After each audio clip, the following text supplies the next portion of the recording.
तो तैयार हो जाइए उस मुकाबले के लिए जिसका सबको इंतजार था। दो अलग अलग यूनिवर्स के सबसे बड़े टाइटन्स आमने सामने। गोजो सबको हरा चुका था।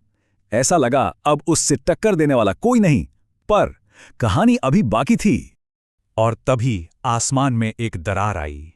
एक सुनहरी रोशनी पूरे मैदान पर फैल गई। उस रोशनी से धीरे धीरे एक साया नीचे उतरा। ये था गोकू। गोकू ने अपनी स्माइल के साथ कहा, अरे तुम गोजो हो ना? मैंने तुम्हारे बारे में काफी सुना है। गोजो ने हल्के से मुस्कुराते हुए जवाब दिया, तो तू ही है वो जिसे लोग स्ट्रॉन्गेस्ट बुलाते हैं। और बस स्टेज सेट हो चुका था। मल्टीवर्स के दो सबसे ताकतवर फाइटर्स एक दूसरे के सामने थे। Fight start. गोकू पलक झपकते ही गायब और सीधा गोजो के पीछे एक जोरदार पंच के लिए। लेकिन पंच गोजो के चेहरे से बस कुछ इंच पहले हवा में ही रुक जाता है। यह है गोजो की पावर, इन्फिनिटी। मतलब उस तक कोई भी चीज पहुंच ही नहीं सकती। गोकू हैरान था, उसे यकीन नहीं हो रहा था। वाओ, इसे तो मैं टच ही नहीं कर पा रहा। इससे निपटने के लिए गोकू ने अपनी पावर बढ़ाई। Super Saiyan. उसकी एनर्जी से पूरा एरिया कांप उठा। जवाब में गोजो बिल्कुल शांत था। उसने अपने हाथ में दो तरह की एनर्जी मिलाई, ब्लू और रेड।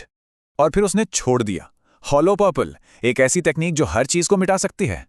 गोकू बस बाल बाल बचा। इस ताकत को देखकर वो भी चौंक गया। ये काफी डेंजरस था। तो अब गोकू ने अपने आखिरी फॉर्म यूज की, अल्ट्रा इंस्टिंक्ट, जिसमें उसका शरीर अपने आप अटैक करता है। उसने एक के बाद एक परफेक्ट अटैक्स किए, लेकिन एक भी वार टच नहीं हुआ। यही तो सबसे बड़ा सवाल है। ऐसे दुश्मन को कोई कैसे हराए जिसे छू ही नहीं सकते? गोकू की सारी कोशिश देखने के बाद गोजो ने कहा, अब मेरी बारी। और गोजो ने एक्टिवेट की अपनी ultimate technique, domain expansion unlimited void. इसके अंदर आते ही गोकू एकदम फ्रीज हो गया। उसका दिमाग इतनी इंफॉर्मेशन से भर गया कि वो हिल भी नहीं पा रहा था। गोजो उसके पास गया और कहा, तुम स्ट्रांग हो, पर मेरी दुनिया में सबसे स्ट्रांग मैं हूं। और इसके साथ ही उसने एक आखिरी डिसाइसिव हॉलो पर्पल से सीधा अटैक किया। बूम!